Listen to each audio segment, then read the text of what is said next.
Dr. Mugaru nuwabiraye bembira umukoro gwo kwijuka abazire bo wabireho enganzi y'ihanga John Patrick Amama Mbabazi.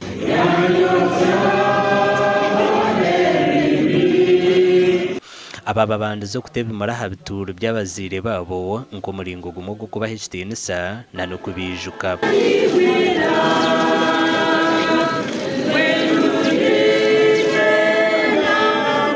If you want to be remembered, we should educate our children. That's very important.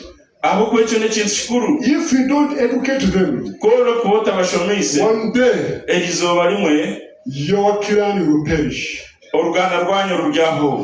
Dr. Kazimba asimira abazire ba Amama Mbabazi abagenzi Kanungu Kezekiya na Perez bwabo ngabaresereho umusinje gw'ibyo bwegese okukora namani na n'imico mirunje basijire umurna namana gubatira umutabani John Patrick Amama Mbabazi. Kuruga aha kushomesa ningo mubulizi. We have had a prime minister. Tutunjire enganzi y'ihanga. And currently, kandi you get to know what he's doing now. No manya ni mumanye byarikora. Amama Mbabazi nekaye bashaziremo kombeke kanasansia ngo muringo gwo kwijuka abazire babo. Shazireho ngo twombeke ekanisensia iringanire turahitamo tutashake.